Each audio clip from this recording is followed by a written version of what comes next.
Hello, சூரியன் பத்திரிக்கை. ஆமாம், நான் எடிட்டரான.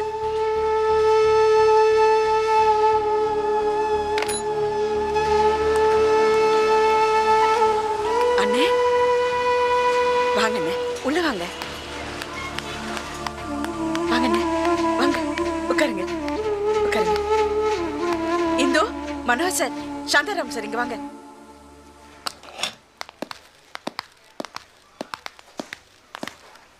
அண்ணன் சொன்னல, தவசி அண்ணன் இவர் தான்.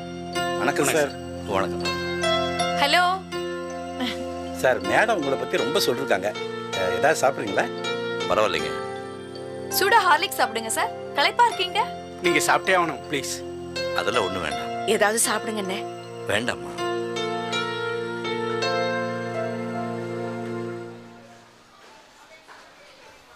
உங்ககிட்ட கொஞ்சம் தனியாக பேசணும்.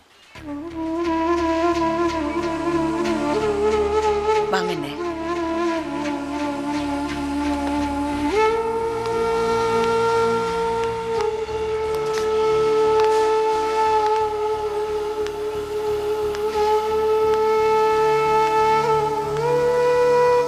என்னண்ணே, வீட்டுக்கு போனீங்களா? அண்ணியை பார்த்தீங்களா? அவங்க ரொம்ப சந்தோஷப்பட்டிருப்பாங்கல்ல. அதுக்குள்ள ஏன்னா என்ன பார்க்க வந்தீங்க? ஒரு 2 நாள் கழிச்சு வந்திருக்கலாம்ல. உனக்கு ஒன்று தெரியுமா? நான் வீட்டுக்கே போகல. ஏன்? கோர்ட்ல இருந்து வீட்டுக்கு போகலான்னு தான் போனேன். ஒவ்வொரு நிமிஷமும் தங்கச்சியை வாழ வைக்கணும், தங்கச்சியை வாழ வைக்கணுங்கிற நினைப்பில் என்னால் அங்கே நிற்க முடியல. நேராக உலகநாத வீட்டுக்கு போனேன். இப்போ அங்கிருந்தாம வரேன். அங்க போனீங்களா?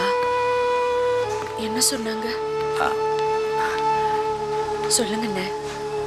நீங்க என்ன சொன்னீங்க, அவங்க என்ன சொன்னாங்க? அதாம்மா, நீயும் உலகநாதனும் சேர்ந்து வாழலாங்கிறதா. அவங்க சில நிபந்தனைகள் சொன்னாங்க. கோயில் சொத்தை மீட்டு எங்களுக்கு கொடுக்கணும், இந்த பத்திரிக்கையெல்லாம் நீ மறந்துடணும், குழந்தைகளை விட்டுட்டு வரணும்னு சொன்னாங்க. கோயில் சொத்தை எப்படியாவது கஷ்டப்பட்டு நான் மீட்டு அவங்க பேருக்கு எழுதி கொடுத்துட்றேன். இந்த பத்திரிக்கையை மறந்துடு, விசாரணை கையில் காலை விழுந்தாவது அந்த குழந்தைகளை காப்பாற்ற சொல்கிறேன். அம்மாடி, எல்லாத்தையும் மறந்துட்டு உலகநாதனோட நீ சேர்ந்து வாழணுமா? அதாண்ட அண்ணனோட ஆசை. அண்ணா, இப்ப நான் எனக்குன்னு ஒரு வாழ்க்கையை ஏற்படுத்தி ரொம்ப சந்தோஷமா நிம்மதியா இருக்கேன்.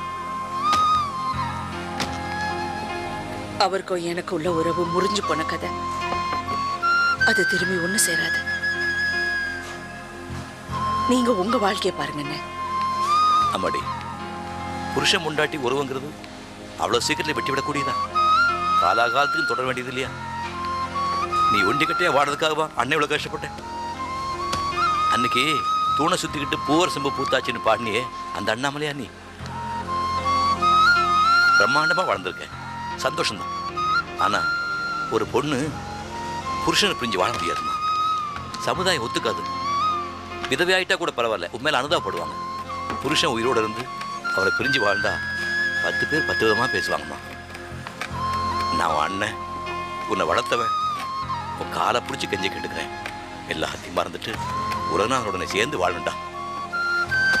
சந்தேகப்படுறவர் கூட நான் எப்படின்னா வாழ முடியும்? அதுவும் எனக்கு விவாகரத்து நோட்டீஸ் அனுப்பிச்சிருக்காரு. அவர் உயிரோட வந்த உடனே நான் அவரோட சந்தோஷமா வாழணும்னு தான் நினைச்சேன். ஆனா அவர் ரொம்ப சுயநலக்காரரா மாறிட்டாரு. இப்ப நான் ரொம்ப சந்தோஷமா மனநிறைவோட இருக்கேன்.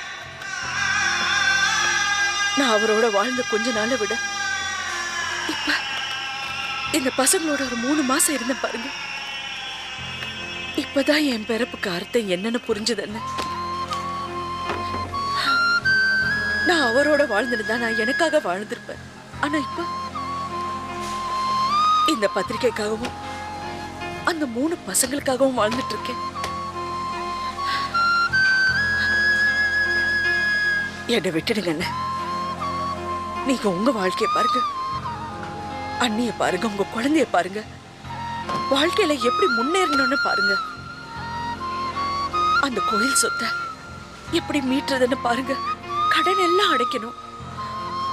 என்ன விட்டுடுங்கண்ணே. இந்த தங்கச்சியோட பாசத்தை எடுத்து ஒரு குப்பை தொட்டியில போடுங்க. நீங்க அண்ணிய பாருங்க, புரிஞ்சுக்குங்கண்ணே. நீ தங்கச்சி சுலபமா சொல்லிட்டேன். அண்ணனால முடியாது. கோபுரத்தில் வச்சு கொண்டாட வேண்டிய பாசத்தை குப்பத்தொட்டில தூக்கி போட்டுறதா? சரி, நான் என்ன சொன்னாலும் நீ கேட்கறதில்லன்னு முடிவு பண்ணிட்டேன். ஒன்னே ஒன்று கேட்குறேன்.